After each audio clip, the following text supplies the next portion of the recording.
우리 하나님 말씀 오늘 룻기 1장 1절부터 5절까지 말씀을 같이 읽겠습니다. 룻기 성경의 제일 첫 부분 5절인데 같이 읽습니다. 시작.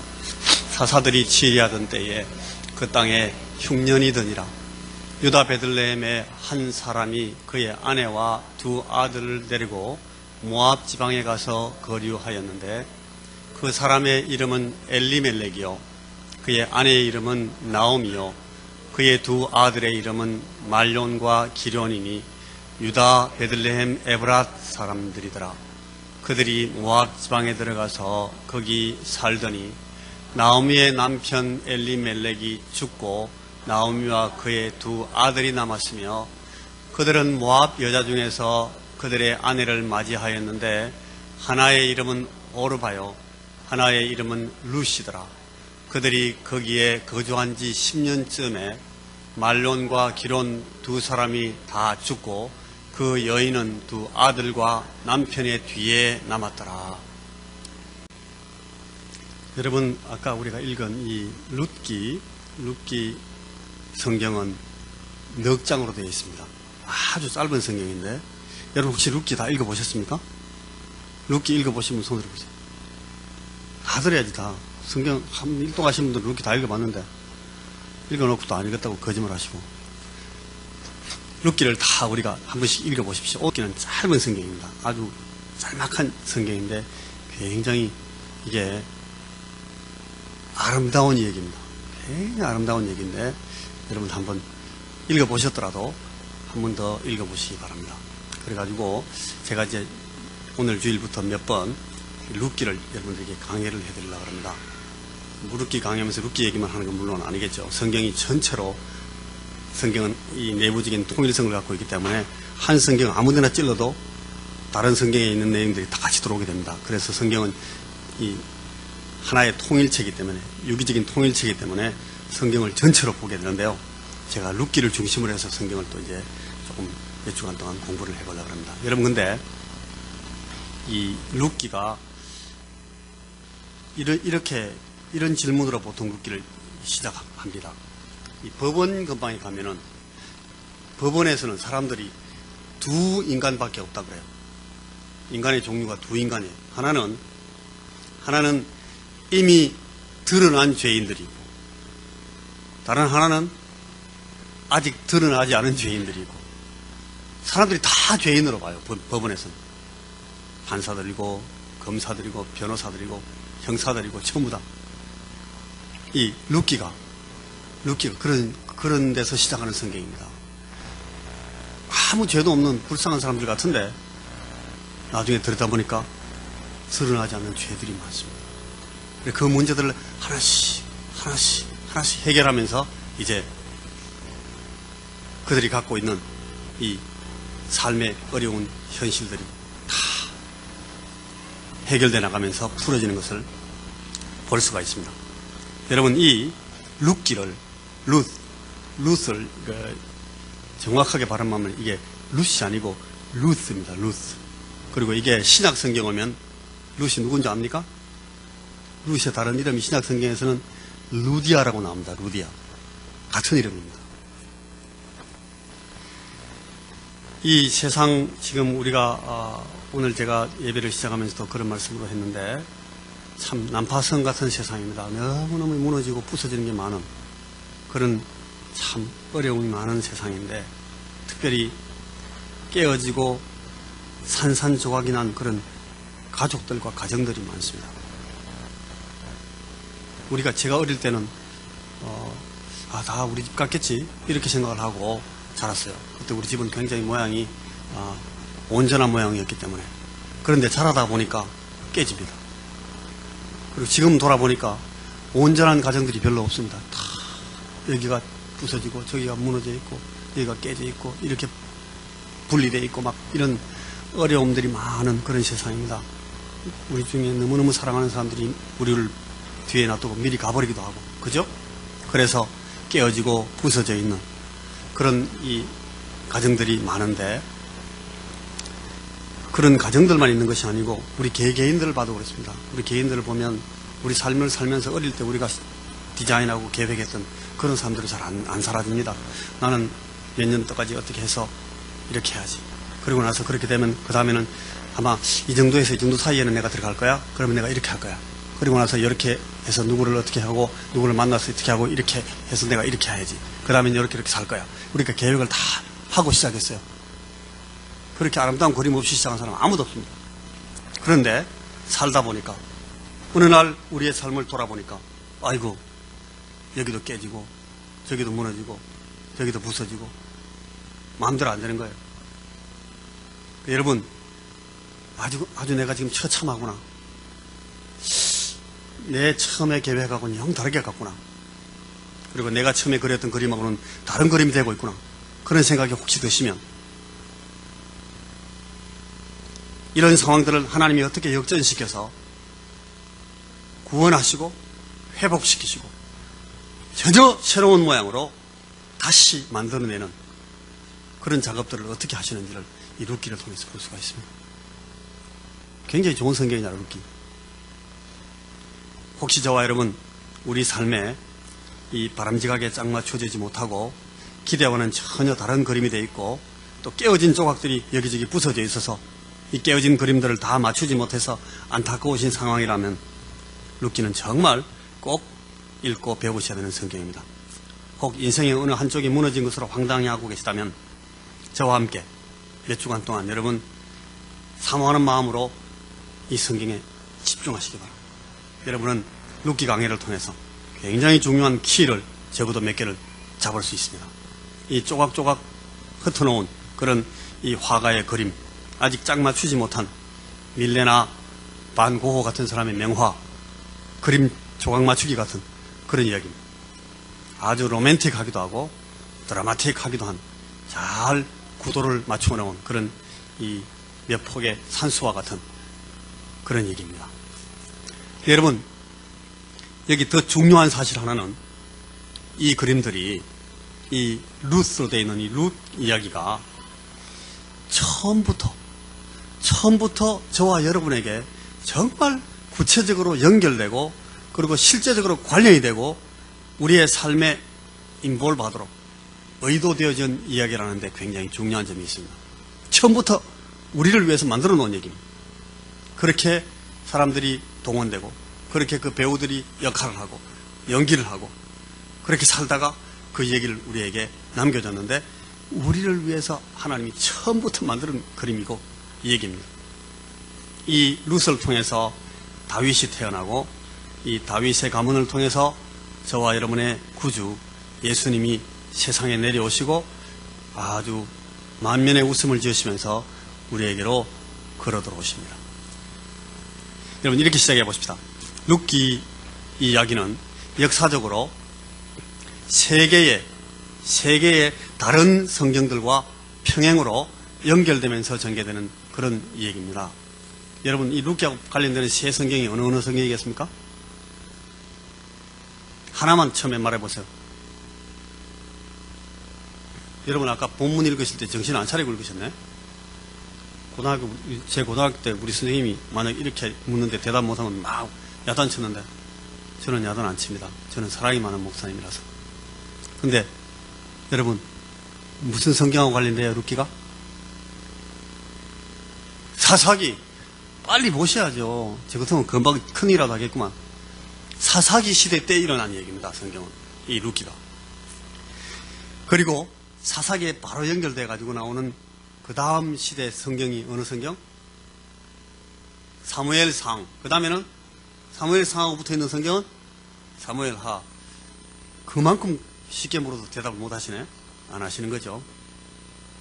룻기는 그러니까 사사기하고 사무엘상, 사무엘하 요 성경들과 같이 가야 됩니다. 같이 읽어야 이 룻기가 전체가 쉽게 이해가 됩니다. 이 룻기 시작이 처음에 이렇습니다. 여러분 아까 우리 읽었던 것처럼 사사들이 치리하던 때에 사사들이 다스리던 때에 그러니까 어느 기간? 사사기 기간입니다. 사사가 누굽니까? 사사를 요새 우리나라의 이 정부 편제로 하면 누구하고 제일 가깝습니까? 네? 목사님하고 가깝습니까? 사사? 예, 목사님하고도 가까운 면이 있겠네요. 근데 더 정확하게 이 사사라는 말하고 딱 번역으로 맞는 말이 있어요. 혹시 아십니까? 제가 이제 더 이상 안 묻겠습니다. 여러분 자꾸 물으니까 여러분들이 막 얼굴에 너무 근심이, 수심이 가득 차서 제가 안 되겠습니다. 이 은혜 받으러 왔는데 계속 제가 여러분들을 괴롭혀서 안 되겠죠. 이 사사라는 말하고 제일 가까운 말은 재판관입니다. 재판관. 판관입니다. 이 판관이 재판관인데 이 재판관한테 행정적인 권한도 주어져 있는 거예요. 원래 이 우리나라 편제로 하면 재판관이 사법적인 권한만 있잖아요. 그죠? 죄를 지었는지 안 됐는지 판단하고 판결하고 이 사법적인 권한만 주는데 이 사사기의 사사들은 사법적인 권한 플러스 뭐가 있는가 하면 행정권이 같이 있었던 거예요. 그래서 이 사사들이 그 당시에 백성들을 지도하고 이끌어 나가고 막 정책을 만들고 야 절로 가자 저놈들하고 싸우자 이렇게 결정을 하는 그런 리더 역할을 했었어요. 이 사사들이 여러 사람이 있었습니다. 굉장히 많습니다. 여러분들이 아는 사사 이름들 대라면 또 여러 명 되겠죠. 제가 안 묻습니다. 많습니다. 많은데 그 사사들이 많이 있던 어느 사사 시대에 이제 룻기 얘기가 시작이 됩니다. 근데요, 여러분 이 사사기가 성경에서 특히 구약에서 구약 전체를 볼 때 제일 어려웠던 시대. 사사기 시대는 가장 혼란했던 시대. 가장 부정적으로 이 사사 시대를 성경이 평가하고 있습니다. 제일 어두웠습니다. 사회 모든 것이 다 무너져서 산산조각이 나 있었습니다. 그 이유가 딱 하나로 사사기 성경이 말합니다. 뭐죠? 또 물으면 안 되지? 사사기의 성경이 말하는 제일 큰 이유가 뭔가 하면 왕이 없었다. 이 사사시대에는 모든 사람들이 지 마음대로 했다. 왜 그랬는가 하면 왕이 없었기 때문에 그렇게 해놨습니다. 그러니까 이 사사기 시대는 왕 없는 시대입니다. 사사기 성경은 왕 없음의 책입니다. 사사기 17장 6절이나 18장 1절이나 19장 1절이나 21장 25절 이런데 계속 똑같은 말이 계속 반복됩니다. 그때는 이스라엘에 왕이 없어서 사람마다 제 멋대로 행했다. 왕이 없어서 제 멋대로 했다. 계속 반복되는 얘기입니다. 사사기는 그러니까 왕이 없어서 지 맘대로 하는 시대였습니다. 리더가 없고 결정해주는 사람도 없고 방향을 지시하는 사람도 없고 어디서 어디까지 가도록 규모를 정해주는 사람도 없고 왕이 없어요. 그러니까 지가 다 왕입니다. 내가 왕이다. 전부 다 자기 마음대로 자기가 왕이 돼서 막 해버리니까 나라가 몇 개 됩니까? 사람 숫자만큼 돼버립니다. 여호와를 경외하고 그만 섬기겠노라. 그렇게 말했던 모세가 사라졌습니다. 나와 내 집은 여호와만 섬기겠노라 했던 여호수아도 같습니다. 그러자 그들은 더 이상 하나님 자신도 자기들을 다스리게 허락하지 않고 하나님 폐위, 하나님이 자기네 왕이 되지 못하시게 했습니다. 그래서 사사기. 그래서 이 사사기를 읽으면 거기에 무질서, 아나키, 배교, 아포스타시, 그 다음에 무감각, 아파티 이런 아로 시작되는 단어들이 계속 나와요. 이게 무슨 말인가 하면 없다, 아니다, 반대다 그런 접두사입니다. 이 결정적인 장면이 뭐 성경에 뭐 이런 얘기가 다 있어 하는 그런 얘기들이 막 나옵니다. 사사기 보면 이게 우리나라 신문에도 안 나올 만큼 아주 막 말도 안 되는 이 뭐라 그러죠? 이거 우리 제 말로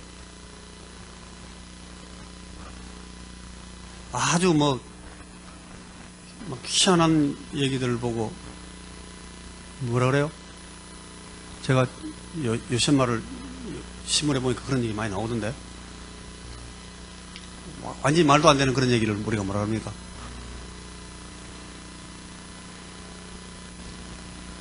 황당하다. 그거는 점잖은 말이고 더 센 말이 있던데. 예?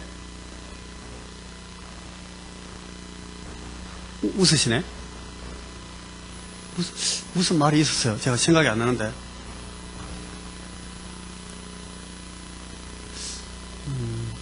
엽기적이다.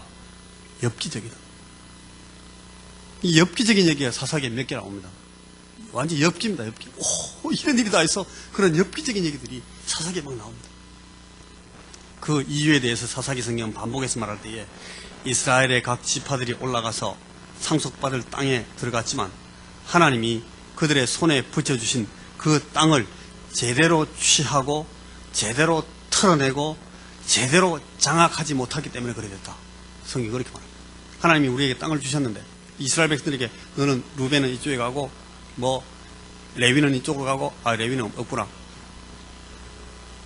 시몬은 이쪽으로 가고 아셀은 이쪽으로 가고 또 랍달리는 이쪽으로 가고 유다는 이쪽으로 가고 에브라임이 이쪽으로 가고 므낫세 이쪽으로 가고 전부 다 이렇게 땅을 갖다가 배분해 줬는데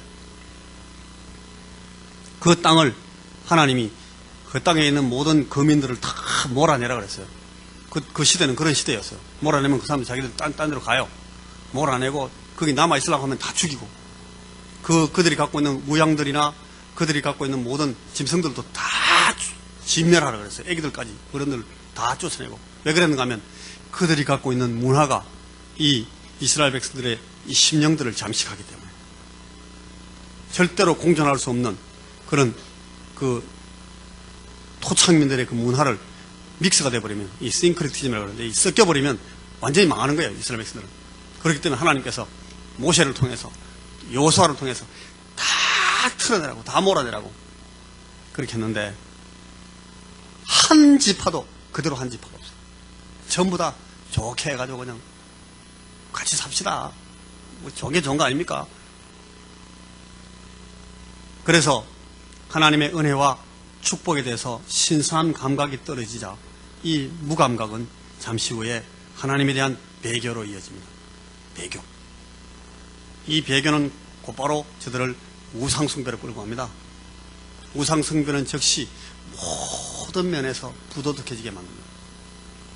그러자 원주민들이나 이 히브리인들이나 피와 간에 아무 차이가 없어집니다. 다 섞여가지고 믹스돼가지고 물에 물 타고 술에 술 탄 것처럼 됐습니다. 이거들과 똑같이 이방인들과 전혀 다르지 않게 아주 편안하게 타협하고 저들처럼 저들과 함께 묻어서 갑니다. 그게 사사기입니다. 제 멋대로 살면서 뭐 하는지 모르고 개기다가 무질서한 채로 다 무너져서 망해버립니다. 그게 사사기입니다. 여러분, 오늘 우리가 사는 이 세대의 철학과 문화와 세계관의 특징을 포스트 모더니즘이라고 말하는 이 다원적인 소위 뉴 에이지가 추구하는 너무나 선명한 목표와 목적이 바로 이 사사기입니다. 포스트 모던 시대, 이 뉴 에이지 시대, 이 다원적인 시대가 추구하는 딱 모범적인 목표가 사사기같이 사는 겁니다. 사사기같이 되고 싶어 합니다. 제 멋대로 다면적이고 다원적이고 가변적이고 상대적이고 질서보다는 무질서를 좋아하고 규율과 정교함보다는 자유 혹은 예측 불가능한 불규칙 이런 것들을 더 아름답다고 매혹적인 가치라고 생각합니다. 오늘날 세계의 모든 가치와 흥미가 다 그렇습니다. 여러분, 오늘 우리 장로님이 아주 막 피를 토하는 기도를 하셨는데 요즘 어린 청소년들이 좋아하는 그 아이돌 걔들이 하는 춤이나 노래의 어떤 그 정형이나 음악의 유형이나 이런 것들이 다 완전 사사기입니다. 정형대로 예상할 수 있는 음악으로 가면 안 좋다면 이거 진짜 짜분하다고 졸리는 그런 음악을 하냐고. 무슨 소리 하는지 몰라야 됩니다. 뭐 궁시렁궁시렁 하는데 지금 뭔지 가만히 들어보면 뭐가 말이 있기는 같은데 계속 변합니다. 얘기가. 그래야 좋다 그럽니다.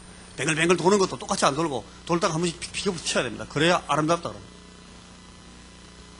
문화와 예술과 문학과 철학, 심지어 종교, 예배, 경건생활 전부 다 마찬가지입니다. 완전히 이게 사사기입니다. 이 이스라엘에는 왕이 없고 사람들은 그래서 누구나 자기 좋은 대로 합니다. 그리고 그게 잘하는 거다. 그게 좋은 거다.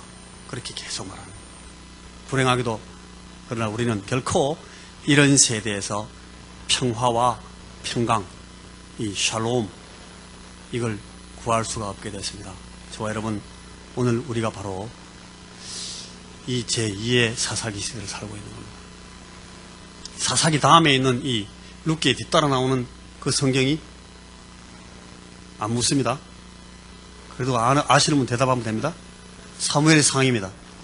이 사무엘상은 왕이 없는 것이 아니고 사람을 왕으로 세우는 성경입니다.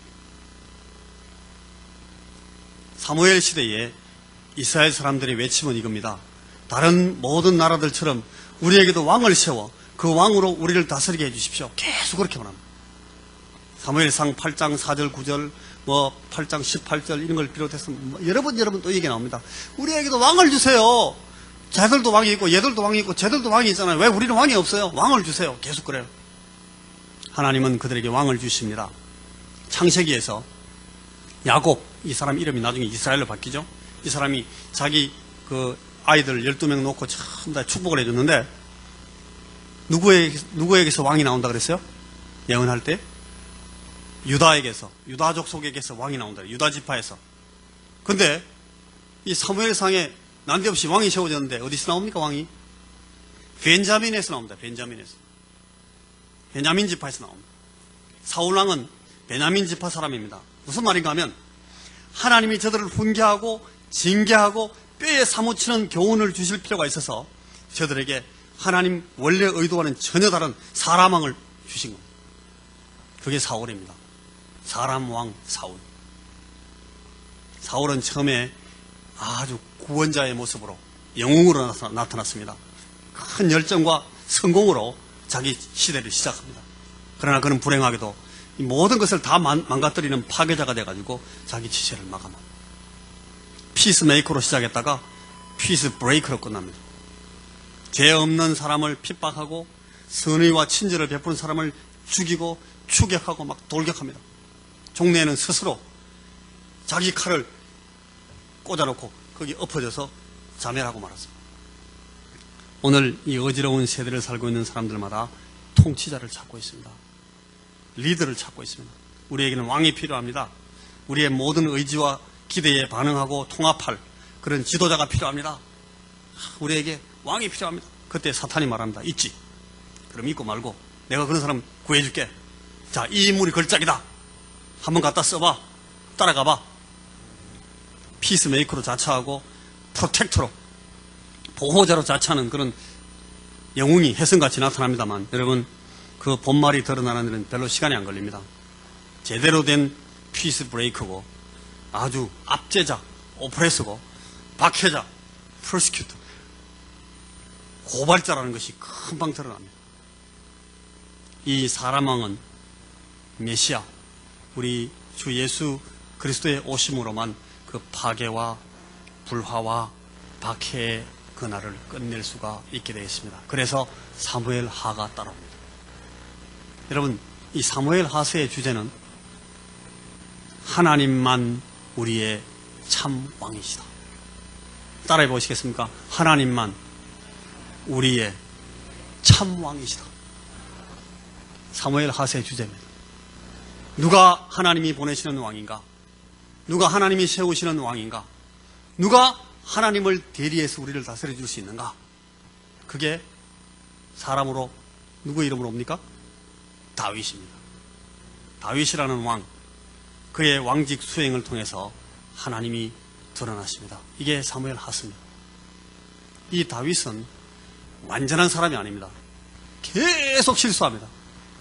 계속 망가지고 계속 부서지고 엉뚱한 짓도 많이 하고 엽기적인 일도 하고. 그런데 이 다윗은 어떤 똑같은 동작을 계속하는가 하면 계속 하나님 앞으로 돌아옵니다. 잘못했습니다. 내가 또 내 맘대로 가다가 또 깨졌습니다. 계속 돌아옵니다. 다윗은 딱 그거 하나의 특징을 갖고 있어요. 그것 때문에 다윗은 누구를? 하나님을 보여주려고 애쓰는 사람. 그런 사람으로 하나님께서 이 다윗을 쓰십니다. 이 다윗은 바로 루스, 이 루디아, 이 루스의 후예로 옵니다. 하나님 자신의 마음에 꼭 맞는 사람으로 우리에게 오실 주 예수 그리스도의 아름다운 카피입니다. 복사판. 그래서 다윗은 그 태생조차 어느 지파? 유다 지파고 출생지도 베들레헴이고 다윗이 목자였던 것처럼 우리 주 예수 그리스도께서는 요한복음 10장 11절에 말씀하시기를 나는 선한 목자다.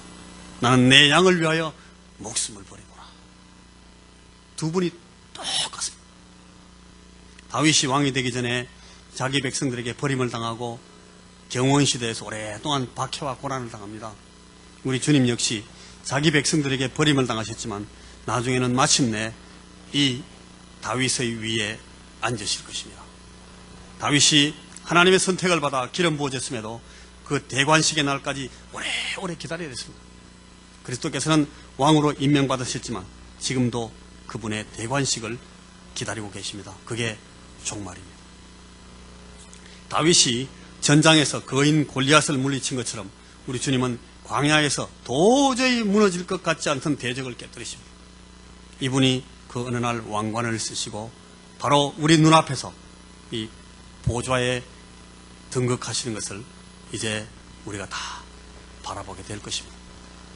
그러니까 룻기는 그러니까 바로 이런 시대 각 사람이 다 자기 소견대로 자기 소견에 옳은 대로 그렇게 행하는 이 왕이 없음의 세대, 오늘 우리와 같은 우리가 사는 세대와 같은 이런 이 세대의 뒤안길에서 사람이 사람에게 우리를 구원하소서, 호샤나 호사나, 우리의 구원자가 되어주소서 소리치는,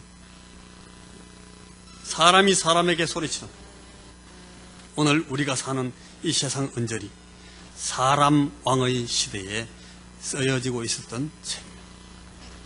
그리고 룻기는 하나님이 우리에게 당신을 대리할 왕을 보내주셔서 모든 것을 바로잡고 참된 하나님의 왕국을 세우신, 우리가 정말 신뢰하고 의지할 우리 신랑, 우리 남편을 보내주실 것을 기다리면서 고대하는 그런 이야기입니다.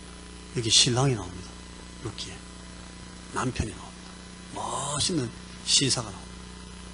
배교와 무질서의 황량함이 메마른 땅을 휩쓸고 참 이 황사가 펼쳐지고 있는 그런 아주 메마른 곳에서 눈부시고 감격스러운 사랑의 이야기, 여러분 러브 스토리 좋아하잖아요, 그죠? 우리 룻기가 그런 얘기입니다. 여러분 구약 성경에는 구약 성경 전체에 이 어떤 여성의 이름으로 여성에게 헌정된 성경이 두 개 있습니다. 하나는 룻기고 하나는 생각나십니까? 한나 성경이 있습니까? 몇 장이 있습니까? 무슨 성경? 에스겔이 여자입니까? 예? 아가는 사람 이름이 아니죠. 에스더, 룻기와 에스더가 여성의 이름으로 헌정된 성경입니다. 그죠? 그런데 이 두 개 여인의 이야기는 하나는 루스 이야기고 하나는 에스더의 얘기인데 두 사람 다 여성이에요. 아주 이쁜 여성이에요. 아름다운 사람들인데 이 두 사람의 얘기가 너무너무 대조적입니다. 룻기는 유대 남자와 결혼한 이방 여자의 얘기입니다. 그런데 에스더는 이방 남자와 결혼한 유대인 여자의 얘기입니다. 룻기는 기근과 굶주림으로 그 이야기를 시작합니다. 그런데 에스더는 왕궁의 큰 잔치를 통해서 이야기가 시작됩니다. 룻기는 베들레헴에서의 궁핍과 가난, 하나님이 이것에 대해서 무슨 일을 하시는지를 말해줬습니다. 그런데 에스더는 왕궁의 권력과 풍요로움에 대해서 말했습니다. 룻기의 끝은 한 아기의 출생, 곧 새로운 세대가 개막되는 이 정말 가정주일에 맞는 그런 이야기로 딱 마무리됩니다. 그런데 에스더는 극악 무도한 원수를 매달아 죽이는 걸로 딱 끝납니다. 얘기가 완전히 대조적입니다. 참 많이 다른 접근을 보여주는 두 여인의 얘기입니다. 이 룻과 에스더는 둘 다 이스라엘 역사에서 결정적인 중요한 역할을 했던 여인들입니다. 저들의 나라를 보존합니다. 하나님이 룻으로 하여금 다윗의 조상이 될 수 있도록 인도하셨고 에스더로 하여금 그 민족을 파멸의 위기에서 보호할 수 있도록 이끌어 주십니다. 여러분 이 여성들은 오늘 우리 가정주의라서 제가 이런 말 하는 건 아닌데 여성들은 굉장히 위대합니다. 강하고 저는 여성들한테 집니다. 여러분은 이깁니까? 여성들은 가만히 계시고 우리 다 집니다. 남자들이. 왜 그런가 하면 여성들이 그만큼 위대합니다. 이 룻기가 그 얘기를 해줍니다. 우리 권사님 여성들이 이제 내가 지금 반드시 오늘 룻기를 한 5번 읽어야 되겠구나 막 그런 생각을 하시는 것 같은데 좋은 생각입니다. 이제 저와 함께 넉장을 오늘 개략해 주는 걸로 오늘 말씀을 마치겠습니다. 여러분 한번 그 룻기를 여러분 성경을 펴보십시오. 사사기 뒤에 있는 룻기 1장은 여러분 슬픔과 눈물의 장입니다. weeping. 여기는 어려움과 눈물 얘기가 구구절절 계속됩니다. 이 달콤하다, sweetie. 우리 사탕, 그죠? 우리 입에 넣어서 녹여 먹는 사탕 있잖아요. 사탕이라는 뜻을 가진 사람 이름이 거기 나오는데 누구예요? 나오미입니다. 나오미의 이름의 뜻은 사탕입니다. sweetie, 달다. 그런데 이 나오미라는 사람이 자기 스스로 그래요. 나는 나오미가 아니야. 나는 사탕이 아니야. 더 이상. 나는 달지 않아. 내 삶은 쓰다. 내 이름을 마라라고 불러라. 마라. 나오미가 자기 이름을 마라라고 고치래. 그런 얘기입니다. 1장은 굉장히 쓰디 쓴 얘기입니다. 나오미와 그의 남편 엘리멜렉, 그의 두 아들 말혼과 키리온이 이민을 떠났습니다. 큰 꿈과 번영의 비전을 가지고 모압이라는 땅으로 이민 갔습니다. 그 이스라엘 땅에서 그렇게 멀지 않은 옆에 있는 땅인데 이방이에요. 그쪽으로 이민을 가요. 근데 거기서 남편이 죽어버려요.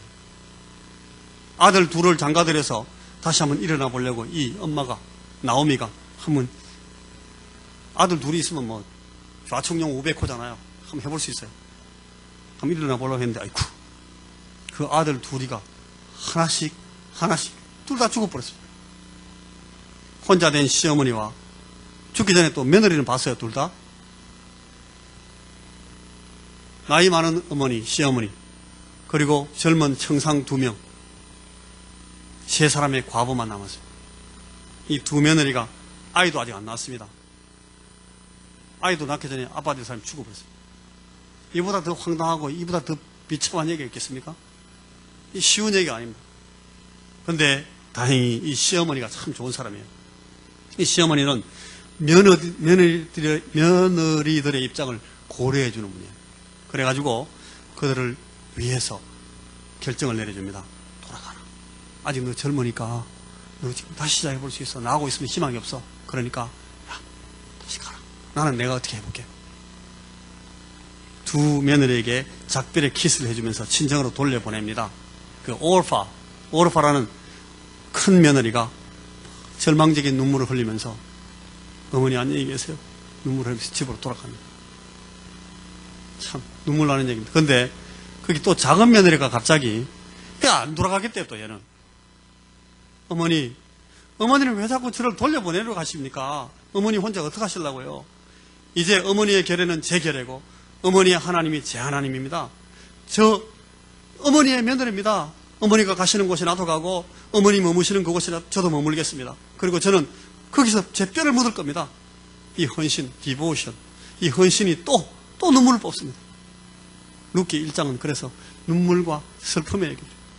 모든 것이 산상조각 나지만 룻이라는 이 어린 여인 하나가 하나님을 믿고 하나님을 신앙하기에 이르면서 가느다란 소망이 연결되어 나오기 시작하는 것으로 이 1장이 끝납니다. 자, 2장은 워킹, 노동하는 장입니다. 추수밭입니다. 사실은 전혀 관계가 없습니다는 여러분 밀레 만종 그림 아시죠? 이삭 줍기 그림 보셨어요?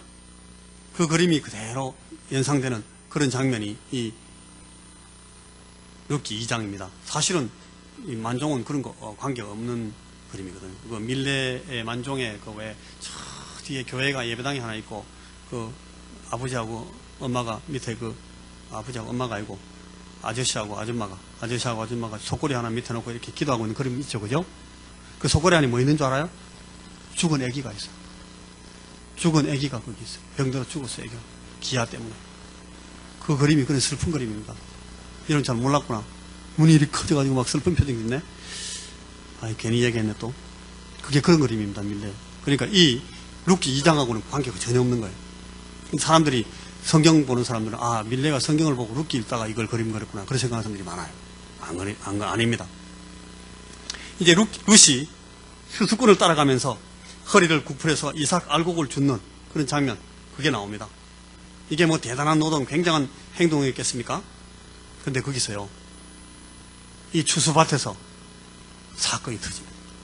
이게 러브 스토리입니다. 남녀 상렬지사입니다. 우리말로. 이 보아즈라는 중년 신사가 멋있는 총각으로 나타났습니다. 연세가 많아요. 나이가 좀 빨리 젊어서 이 연애를 못했는지 정확하게 잘 모르겠습니다. 왜 나이 들도록 결혼을 못했는지. 나이가 많이 들었어요.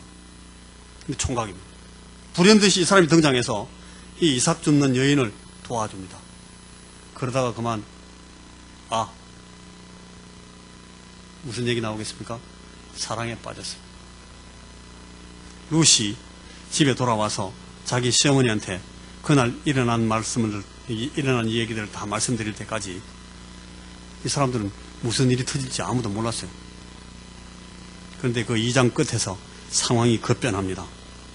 어떤 이야기 위에 사랑이 더 칠해지면 여러분 그 배색이 급하게 변하잖아요. 이 얘기는 아주 로맨틱하고 드라마틱하게 전개되기 시작합니다. 여러분, 햇볕이 쨍쨍한 들판에서 태양의 후예가 벌어집니다. 그게 2장입니다. 그리고 3장. 룻기 3장에는 갑자기 긴장이 흐릅니다. 왜요? 아슬아슬한 기다림이 있기 때문에 그렇습니다. waiting.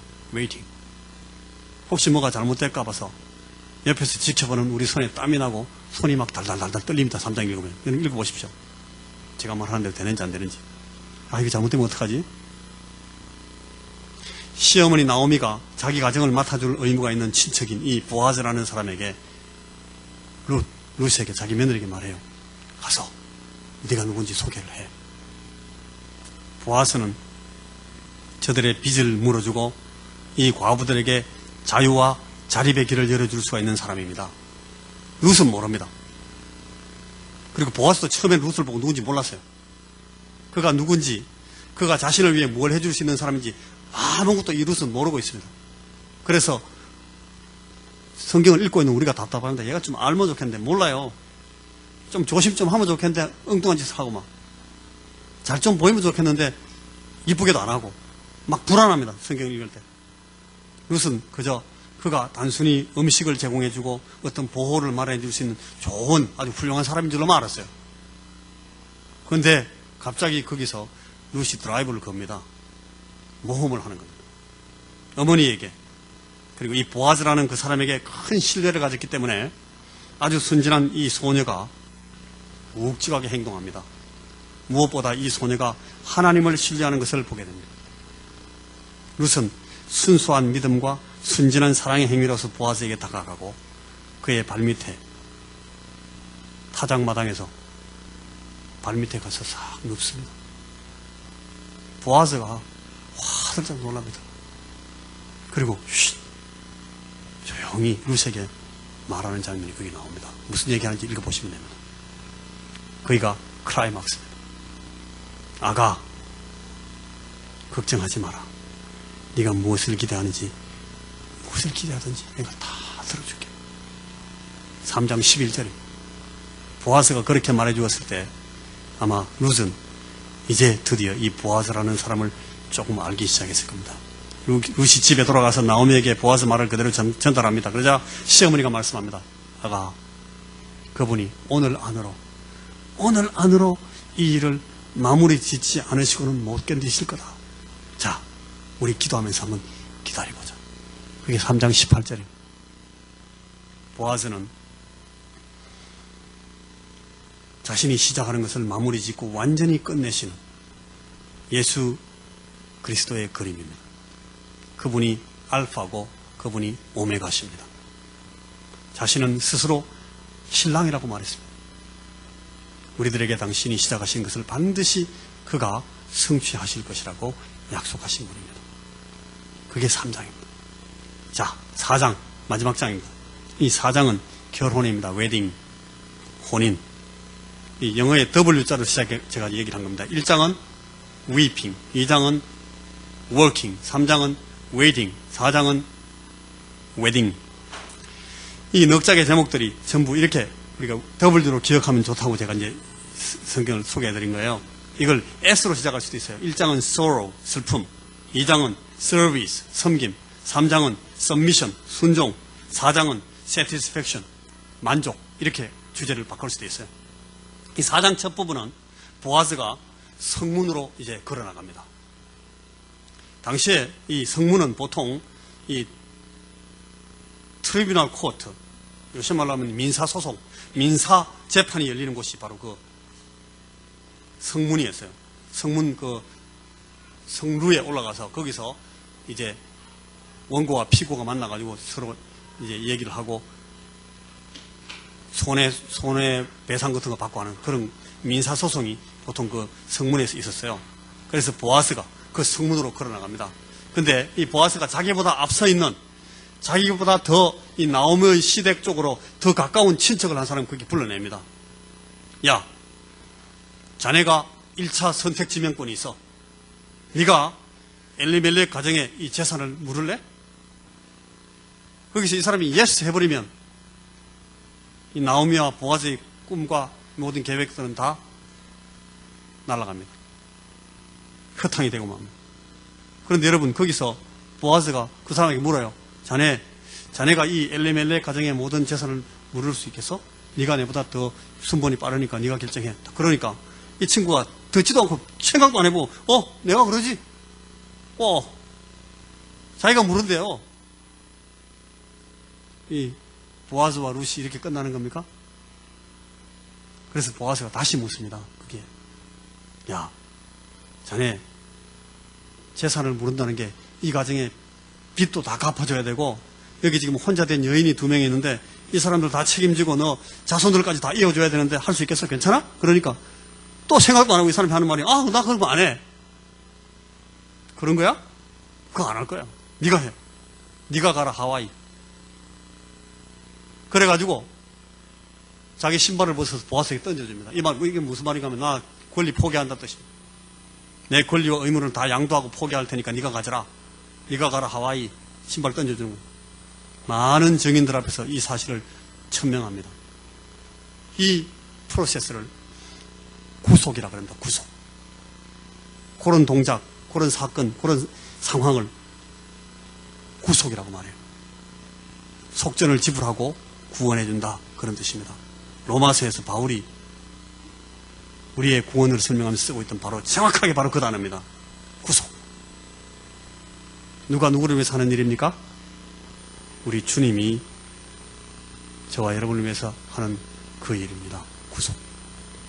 보아스가 룻을 구속하고 그녀와 결혼합니다. 보아스가 이 모든 것을 다 혼자서 다 합니다. 룻은 그냥 가만히 기다리고 보고 있습니다.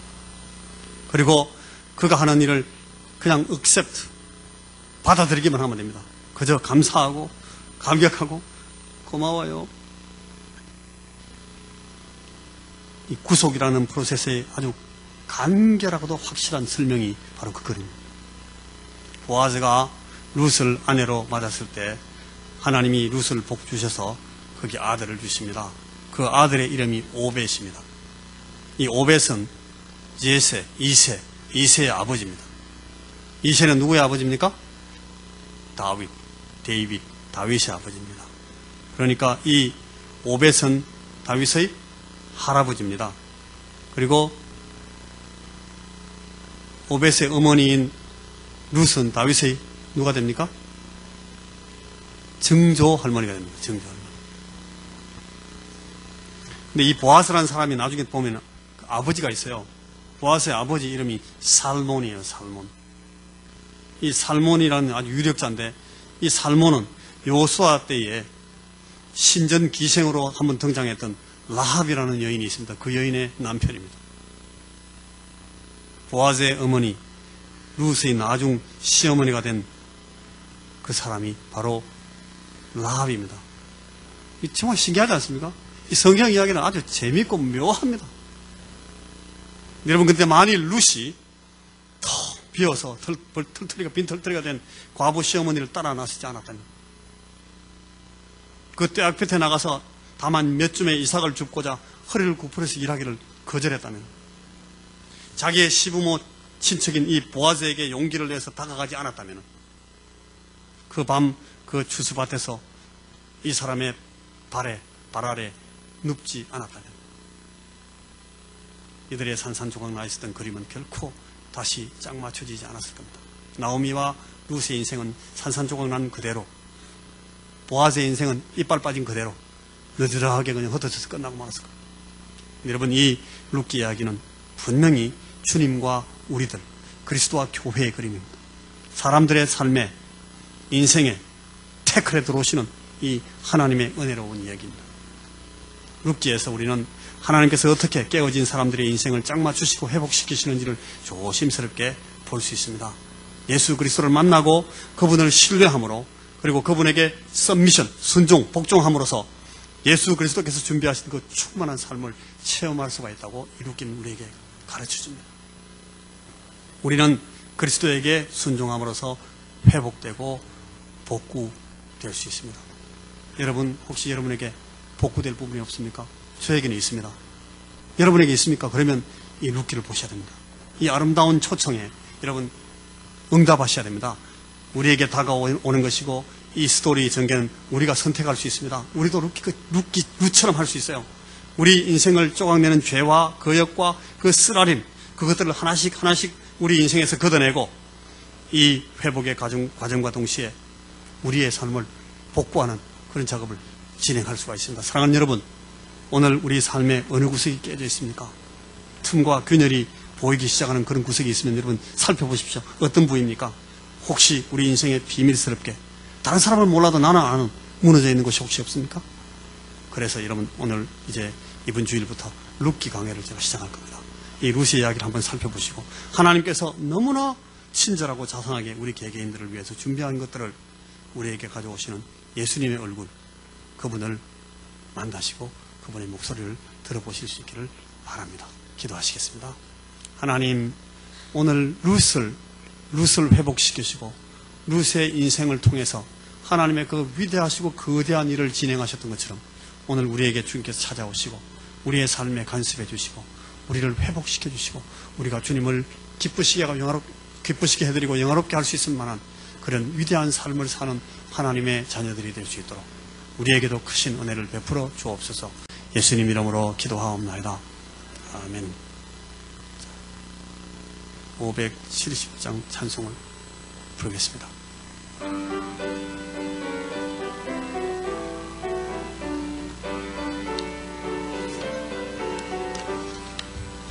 주는 나를 기르시는 목자요, 나는 주님의 귀한 어린 양, 푸른 풀밭 맑은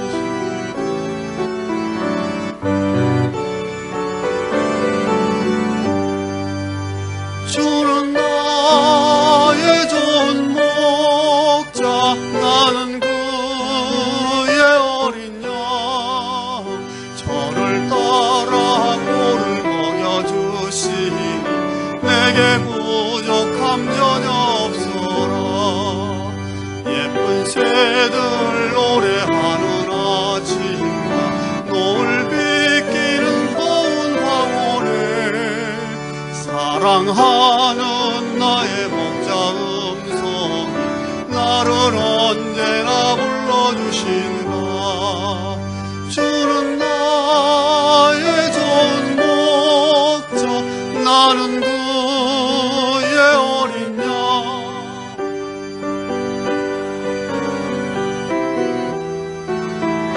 내게 부족함 전혀 없어라. 못된 짐승 나를 해치 못하고 거친 비바람 삼지 못하리. 나의 주님 강한 손을 펼치사 나를 주야로 지켜주신다. 주는 나의 좋은 목자, 나는 그의 어린 양, 저를 따라 꼴을 먹여주시니 내게 부족한 감 전혀 없어라.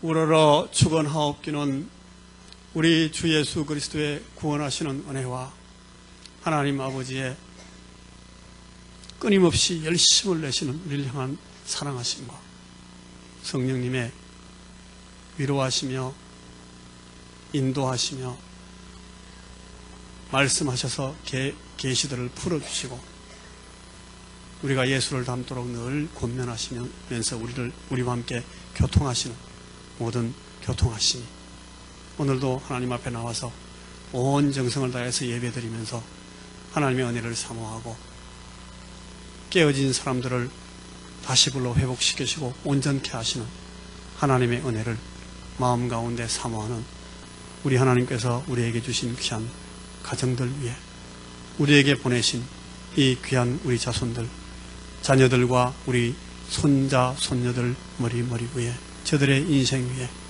우리가 모든 기도하는 기도의 제목들 위해 이제부터 영원토록 함께 하실지어다.